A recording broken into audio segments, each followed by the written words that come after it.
London-listed Kavango Resources is developing several key nickel, copper and gold exploration assets focused entirely in mining-friendly Botswana in southern Africa. Projects include the Kalahari Suture Zone, where Kavango is about to drill its B conductor targets, Kavango Resources, a company independently valued at $8 million and which owns licenses in the Kalahari Copper Belt, and the Ditau Farms Gold Lode project. I'm joined today by Chief Executive Ben Turney. Ben, it's good to see you again. How are you? Hi, Alan. Thanks for having me. I'm very good. Excellent. So Ditau has, of course, been grabbing all the headlines recently, with potential for gold mineralization revealed in a report by Dr. Hamid Moomin, and an extension to the mineralized banded iron formation at target I-10 in hole DIT-DD00. Please tell us more about Ditau.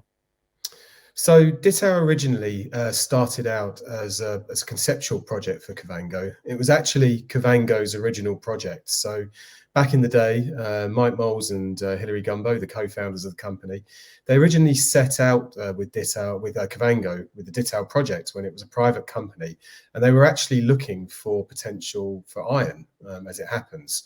Now, over time, that project morphed.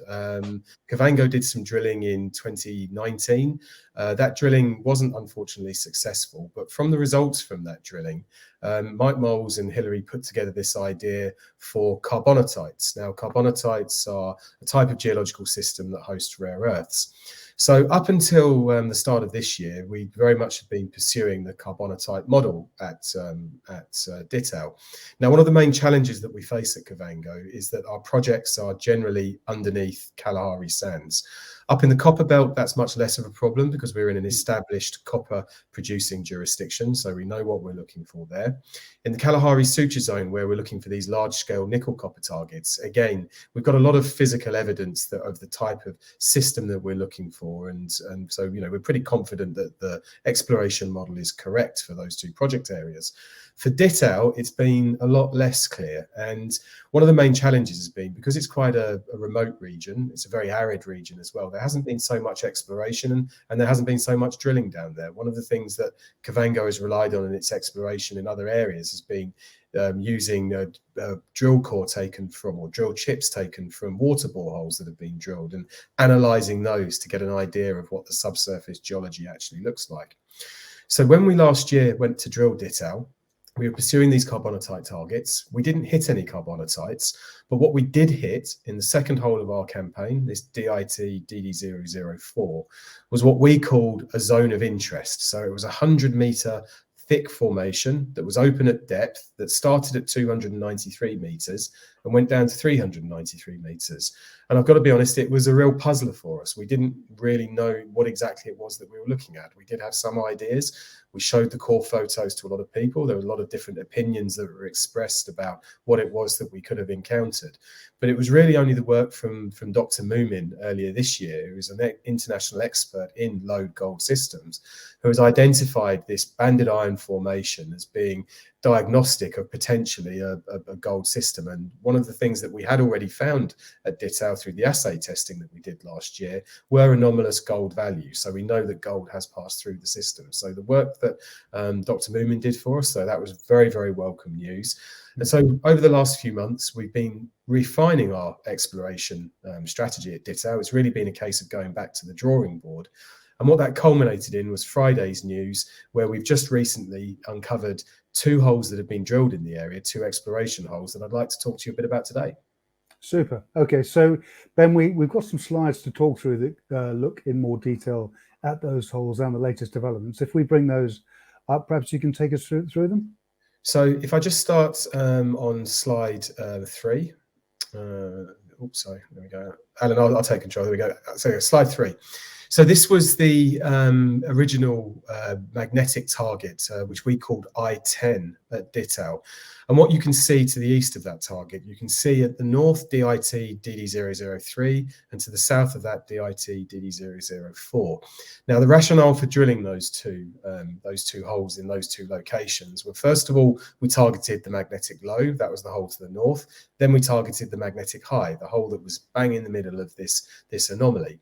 Now, The 003 hole, that didn't hit anything of interest, possibly some trace indicators, which we're now going back to take a look at in terms of possible halo for mineralization. But at the time, it didn't look like a significant lead. However, the 004 hole entered at about 293 meters depth, this banded iron formation that I've just talked about. We stopped the hole at 393 meters. We were still in the banded iron formation at that point. And unfortunately, we didn't carry that hole on. Looking back in hindsight, to be honest, that's something that we should have done. We shouldn't have stopped the hole where we did stop it, but at the time we were obviously looking for carbonatites. And one of the challenges that you can have with exploration is that if you go in, particularly when looking at geophysical targets, if you go in with too rigid a view of what it is you're looking for, you can actually miss what it is you actually find. And I think this is now turning out to be a case of exactly that. So now looking forward, what we now have is obviously this target area that we need to investigate more. Now, if you look at the pink anomaly in the middle, you can see it's quite discrete. This magnetic high is very clear, very clearly defined, and it's surrounded obviously by the magnetic low.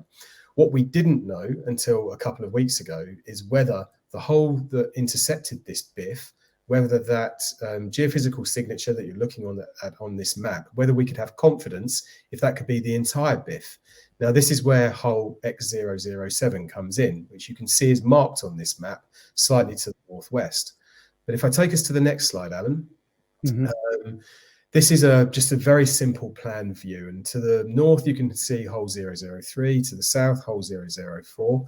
But slightly to the northwest, about 470 meters, is this X077 hole. It was actually the second of two holes that were drilled by the company that was performing some overlapping exploration in this area.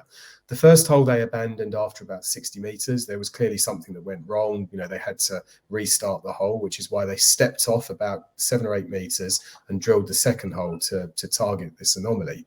And that hole they took down to about 188 meters, where they then stopped. They capped both of the holes. They left the caps where they were, which is where we originally found out about them. And that gave us the lead that we're now pursuing at the moment.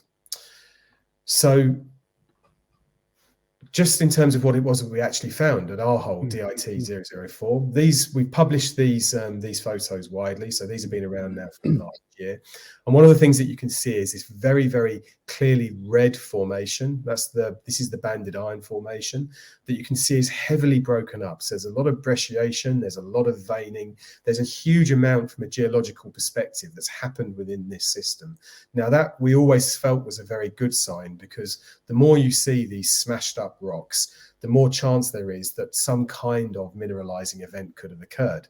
Now, thanks to the work that Dr. Moomin has done for us, he's identified this potential for a lode gold system. Now, lode gold systems around the world, they can host world-class mineral deposits, so upwards of 6 million ounces. So they really are very, very prospective. And the reason for that is that the iron within the banded iron formation can act as a chemical block. So when hydrothermal fluids pass through the brecciated zone, so these very sort of broken up areas within the rock, the iron acts as a chemical block and can pull the gold out of those fluids that pass through the system.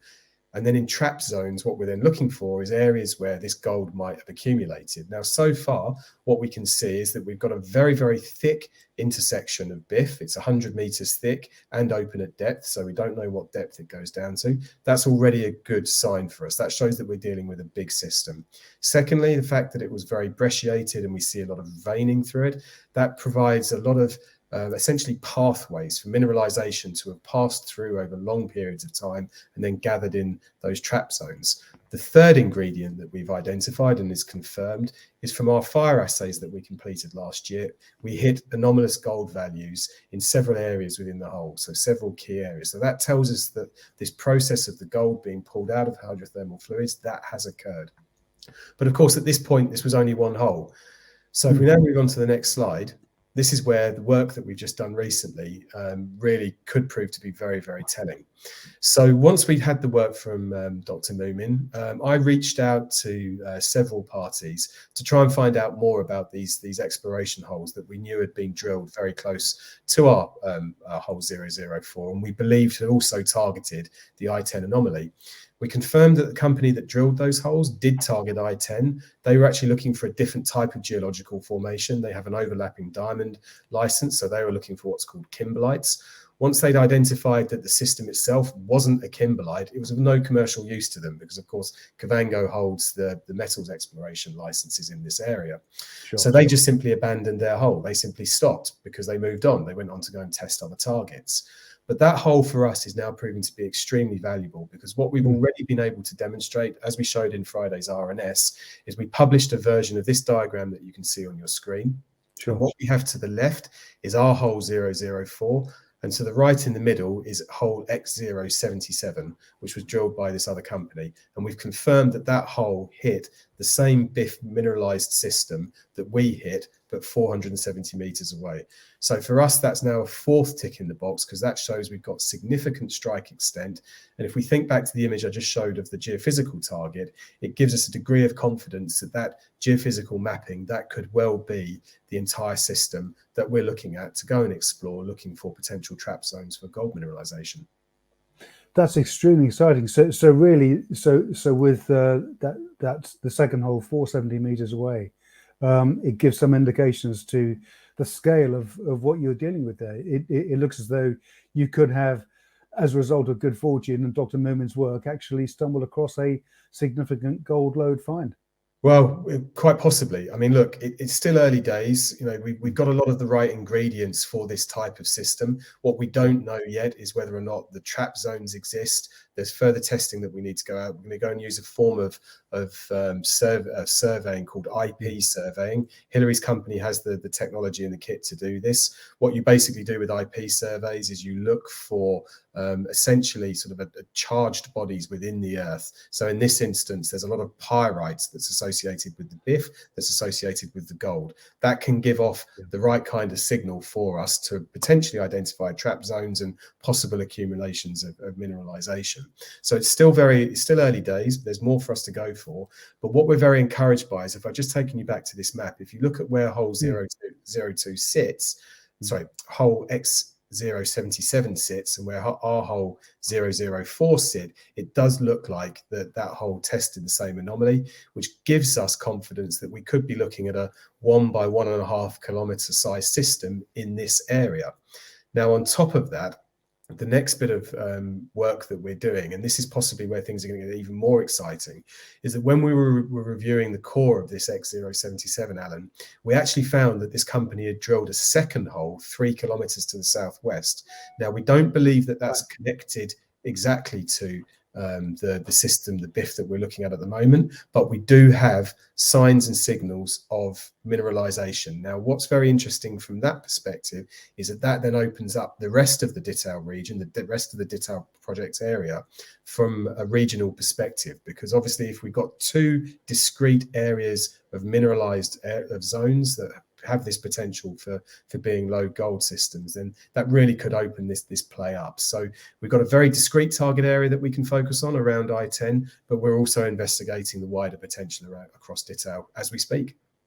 Exciting stuff. So Ben, given what you've discovered today, what can investors look forward to in the coming months? So we'll be releasing very soon the full core reviews from the two holes that we've reviewed at Ditau. We're currently looking at our drill plans. Now, it had been our plan to get out and drill the KSZ immediately. We've obviously got those B conductors that we're going to drill. When we drilled the KSZ last time, we then immediately mobilized that rig from the KSZ to Ditau. What we're considering at the moment is the order in which we now drill these two projects. So we had thought we were going to go straight for the KSZ, but in light of obviously these developments down at Ditau, we are considering maybe going and putting two holes into target I-10, first to test the depth of the BIF, but then also to test its width as well. So at the moment, we've obviously got a single straight line within the target area, this 470 meters. We'd like to get an idea of the width extent as well. So there's certainly going to be drilling coming up. We'll be putting news out about that in the very near future. And meanwhile, in the KCB, we've got a very extensive exploration program planned at the KCB, where we're now focusing our efforts much more on the Karakubis block of licenses up by the Namibian border. We've done a lot of work with Dave Catterall, who's one of the leading experts in KCB exploration. He's given us a number of very, very clear steers on exactly what we should be looking for and where we should be looking. We're also watching very closely what happens with ENRG Elements, who are based just over the border from us, just to the east, I shouldn't say over the border, but over the border of our licenses. They are in Botswana, but they're looking at essentially what is the same system as our Karakubis licenses, and they've been doing quite a lot of work recently. So we'll be watching out for their results very closely as well. So a potentially game-changing few months ahead for Kavango then, Ben. Well, just to say, we wish you every success with the upcoming exploration and continuation of what you found at Ditau. Been great speaking with you again. Ben Turney, Chief Executive of Kavango Resources. Many thanks for joining us today. Thanks for having me, Alan.